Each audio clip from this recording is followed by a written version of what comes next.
Bonsoir à toutes et à tous.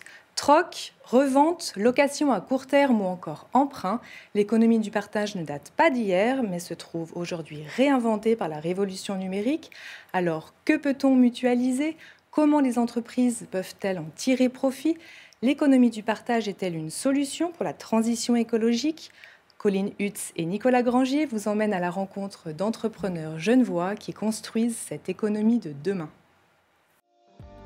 Pendant des années, l'économie solidaire n'a été adoptée que par une frange minoritaire d'entrepreneurs, souvent considérés comme de doux rêveurs, incapables de rendre leur affaire rentable. Désormais, avec l'essor de la durabilité, elle s'est étendue aux notions de coopération et de fonctionnalité. Un modèle pragmatique dont le succès ferait des envieux. Situé près de la gare de Chênebourg, Bean2Me propose une solution liée à l'usage du consommateur, en l'occurrence le café en entreprise. Une formule personnalisée et un service continu. On met à disposition une machine à café en grains automatique de marque suisse, du café artisanal, qui est notre marque, qui s'appelle Chronic Coffee, et tous les services associés, les consommables, et des services qu'on estime être le plus écologique possible, comme la livraison en véhicule électrique par exemple, c'est une technologie à laquelle on croit, et le recyclage du marc de café chez tous nos clients. Pour les souscripteurs à cette solution, fini dès lors les tracasseries liées à un contrat ou à un suivi des réparations, sans renier pour autant sur la qualité des produits. Si le café a été l'application initiale, les idées ne manquent pas pour développer le concept.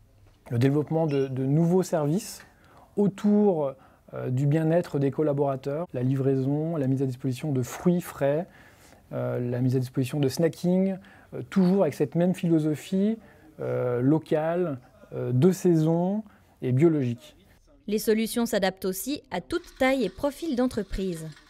Ça peut aller du cabinet d'avocats à une industrie, en passant par une école. On aura toujours une solution à apporter à un enjeu.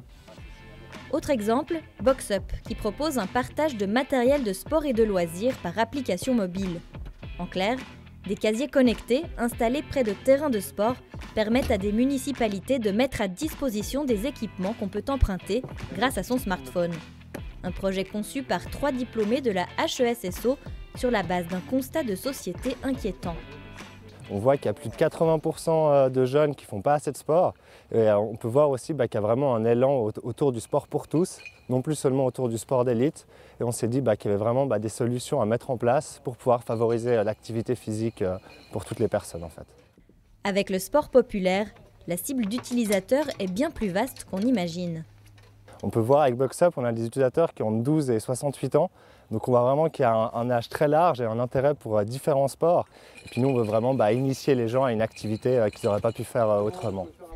Les cofondateurs de BoxUp avaient donc vu juste. Avec plus de 500 utilisateurs, le succès est au rendez-vous et ce n'est pas fini. On a un très très bon retour et une belle adaptation de la part des utilisateurs parce qu'on est à plus de 2500 locations actuellement sans aucun vol d'objets, ce qui est très très positif, ça veut dire que notre système marche et puis on est très content à ce niveau et on espère de pouvoir la diffuser plus loin pour que ce soit vraiment une référence en termes d'activité de loisirs et de sport. On est à une augmentation de 10% par mois en termes d'utilisateurs actuellement, malgré la météo, malgré le coronavirus. Nous on est vraiment très content au niveau du bilan d'utilisation. La commune de Plan-les-Ouates a adopté l'expérience BoxUp depuis quelques mois. Pour la conseillère administrative Fabienne Montbaron, le premier bilan est réjouissant. Notre volonté, c'était d'élargir notre offre de sport pour tous en libre accès pour la population. Et nous avons vu cette offre dans le courant du printemps. Nous avons été conquis, nous avons vu qu'ailleurs, ça a très bien fonctionné. Donc nous nous sommes dit qu'ici au Cherpines, c'était un endroit idéal pour pouvoir installer une telle box. Preuve que cette économie alternative est tendance. Elle faisait l'objet du dernier atelier Génie, une plateforme dédiée à l'écologie industrielle à Genève. Les participants issus de tous horizons ont pu avancer des pistes concrètes après des témoignages d'entrepreneurs.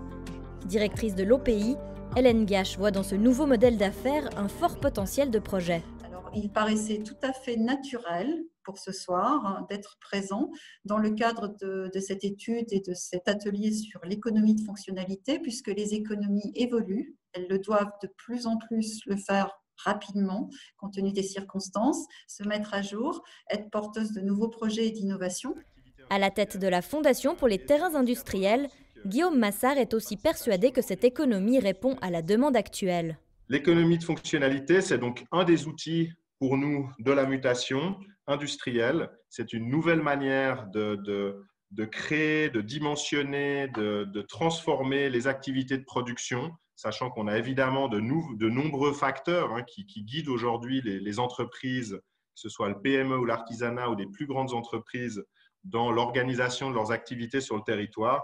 Et donc, on inclut ça nous-mêmes dans nos démarches et dans nos réflexions. Face à la disparition inéluctable de certains métiers, ce nouveau filon a de quoi redonner de l'espoir aux générations futures, pour autant qu'elles fassent preuve d'imagination. Jérémy Tessier, bonsoir. Bonsoir. Vous coordonnez le laboratoire de technologie avancée, le LTA, qui résulte d'une action conjointe entre la HESSO et l'Université de Genève. Alors cette plateforme, comment elle fonctionne et quel est son objectif ? Alors comme vous l'avez dit, c'est une action conjointe des deux hautes écoles de Genève, la HESSO et l'Université de Genève. C'est une plateforme en fait qui avait deux objectifs à la base. À l'interne, mutualiser les équipements pour faire des économies d'échelle et partager les coûts, éviter les doublons. Et à l'externe, valoriser ces mêmes équipements et les savoir-faire qui sont associés auprès des entreprises locales. Qui peut utiliser ces équipements ? Alors, en principe, les équipements en interne sont ouverts à tous les chercheurs des deux institutions. Et évidemment, l'idée, c'était de mutualiser un petit peu au-delà de nos deux institutions vers les entreprises et en leur faisant profiter évidemment des expertises qui sont associées à l'usage de ces équipements et qui sont présentes dans les différents groupes de recherche. Comment on fait pour bien collaborer avec les industries et puis quels sont leurs besoins ? Alors, les besoins sont variés. On collabore avec des entreprises qui sont vraiment de secteurs très variés. Ce qui est important, c'est d'essayer de parler le même langage. Le langage qui est parlé dans les laboratoires de recherche, surtout en recherche fondamentale, est souvent très éloigné du langage qu'on peut trouver dans une entreprise, spécialement dans une petite entreprise où il n'y a pas forcément d'expertise scientifique. Donc l'idée du LTA, c'est vraiment d'essayer de formaliser les projets qui pourraient venir de petites entreprises pour les rendre compréhensibles par les groupes de recherche et les chercheurs qui y travaillent.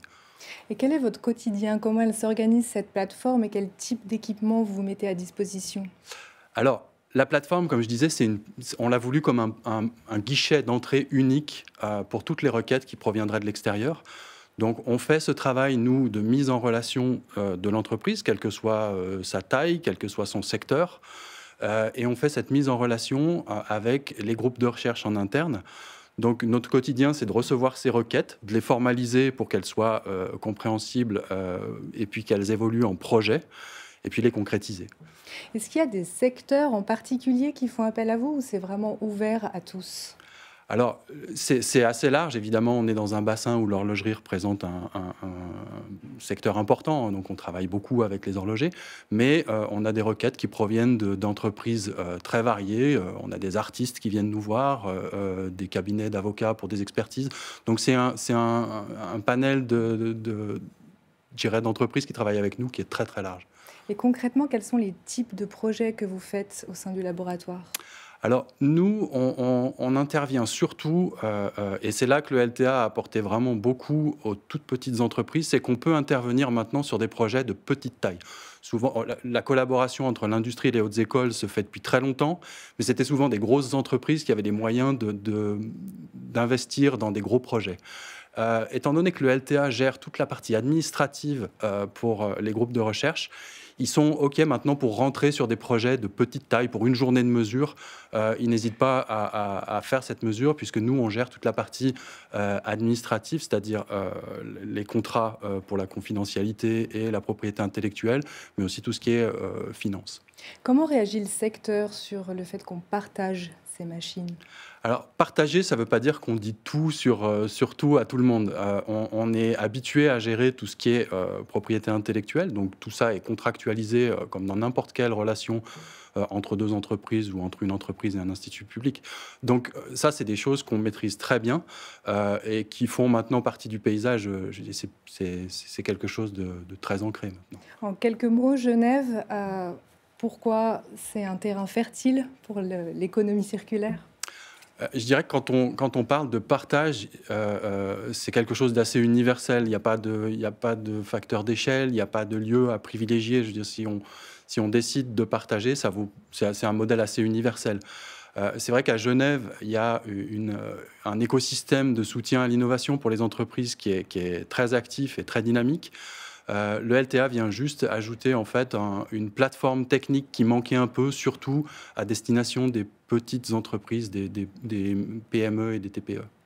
Jérémy Tessier, merci beaucoup. Merci à vous. Merci à vous de nous avoir suivis et on se retrouve tout prochainement sur les Monts Bleus.